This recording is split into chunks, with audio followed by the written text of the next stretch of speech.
欢迎来到思维健康，健康是我们最大的财富，让我们一起管好它。我是杨医师。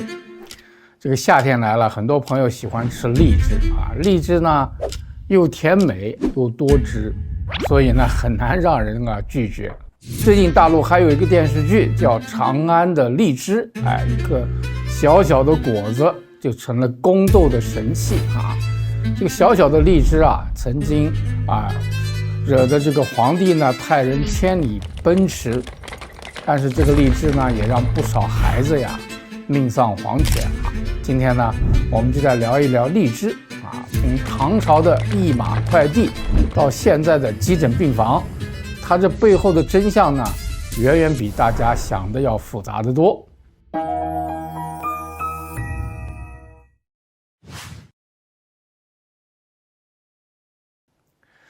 过去唐玄宗为了博杨贵妃一笑曾经设一马急船，千里送荔枝进长安啊。杜牧曾经有一句诗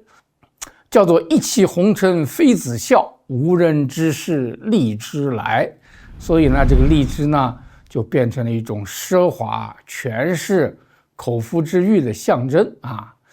那么为了让人欢笑一下，我们有多少人愿意出去奔波？在今天呢，为了一口甜果，我们又忽略了多少健康的代价啊？那么今天我们要讲一个病，叫做荔枝病。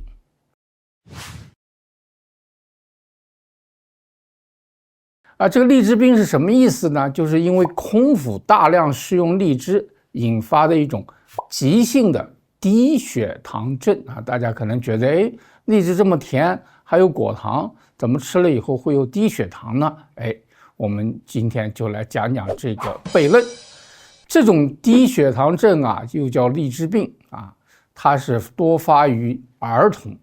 常常是在半夜出现昏迷、抽搐甚至死亡。为什么呢？原因就在于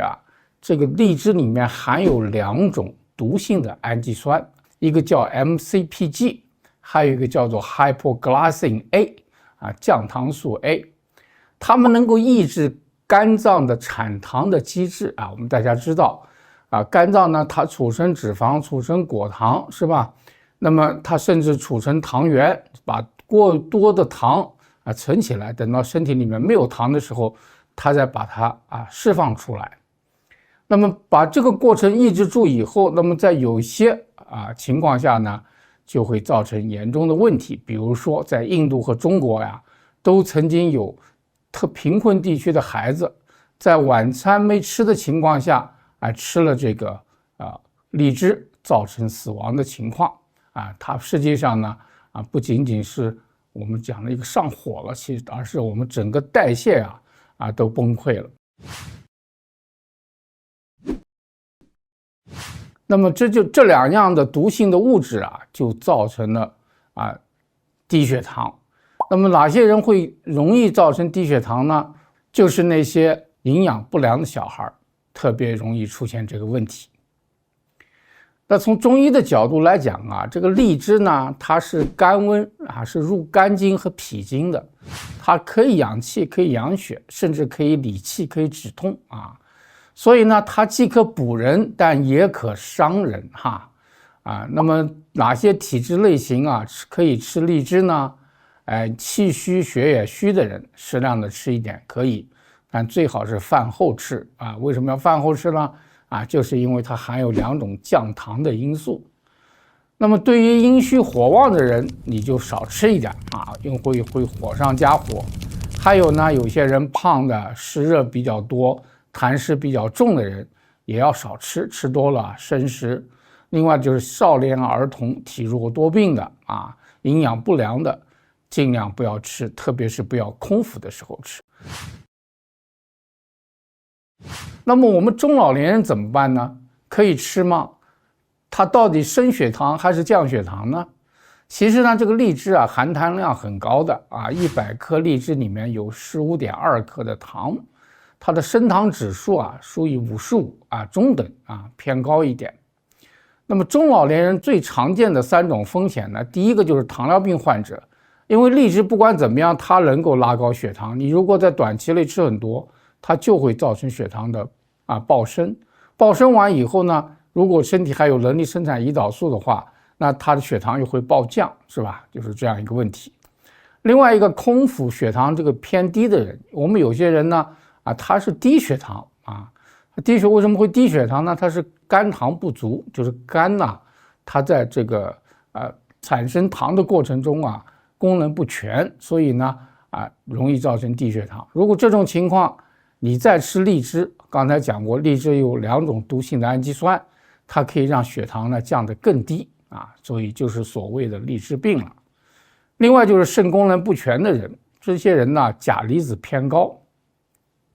你在吃荔枝的时候要小心这个中老年人不是说不能吃荔枝，而是呢第一不要空腹吃，最好是饭后1-2个小时的时候吃。第二呢，每次不要多吃5-6颗多了不行。有糖尿病的呢不要超过吃3个另外呢，跟着一些蛋白质高纤维的食物同时吃这是可以缓解血糖的波动。另外呢，就是有血糖有问题的人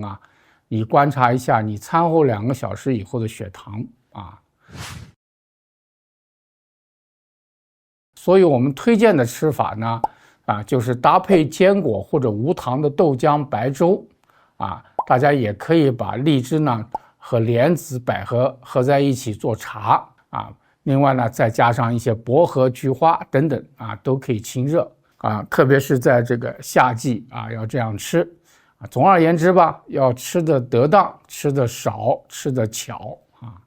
所以这一颗荔枝千年的故事从长安的一马红尘到今天的健康急诊，它不仅是一个关于味觉的选择，更是对身体的尊重和理解。所以下次你们看到满市的这个荔枝的时候别忘了问自己，我到底适合不适合吃，我该怎么吃接下来呢，我会在会员影片中呢教你怎么按照体质来分配，怎么样区分你的体质，怎么样煮荔枝茶，以及中老年人1周可以吃几次才安全请大家不要错过。